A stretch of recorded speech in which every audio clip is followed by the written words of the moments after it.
আপনার কাছে আপনার লাশ আপনি খাও। নবাব সিরাজউদ্দৌলা আসার পরেই তাকে ইন্দিরা গান্ধী, রাজীব গান্ধীকে ঝাঁঝরা করে তার লাশ পেলে। এই বাঙালি মির্জাফর যাওয়া যে পথে খায় সেই পথে পায়খানা করে তারপর ছায়ও দেয় না। এই বাঙালির নাম পাকিস্তানে বলে গেছিল মাদার বাঙালি অরিজিনালি সুদ ঘুষ খেলে একই কথা। এই বাঙালিকে কোনো বাঙালি সাহায্য করবেন না, চাকরি দেবেন না। আর যারা জেনা করতেন হাসপাতাল তৈরি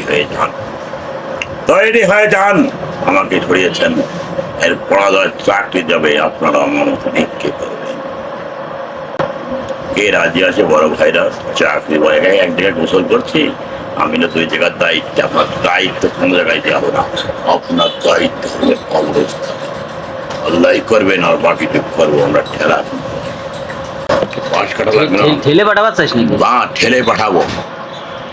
কারণ আপনি যেমন হাসপাতালে আমি 2টা আপনি জায়গার কর্মচারী আনসাররা করে, আনসাররা ছোট চাকরি করলে সম্মান দিকেছে।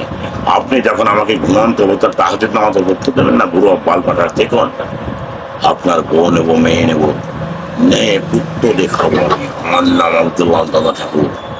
আমার অস্তিত্ব বিলীন করে দিয়েছেন আপনি। কেন ঘুমন্ত একজন লোককে আমি ভাই ধরে থাকি, আমি খেদাই দিলেন। আপনার কাছে আপনার লাশ আপনি খাও। মানে কাকে খেয়েছেন? আমার বান্দাকে খেয়েছেন। নদীতে নামাজ পড়ছেন, ওখানে আবার দেখবার গেছেন। আপনার আমলিকে আপনার চাকরি বরবাদ করে দেওয়া হবে।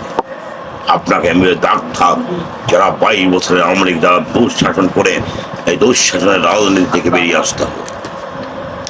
দুর্নীতির টাকা বিয়োগ হবে না, পায়খানাও দেওয়া হবে না। আপনার টাকা চাবিয়ে খেতে হবে হাতের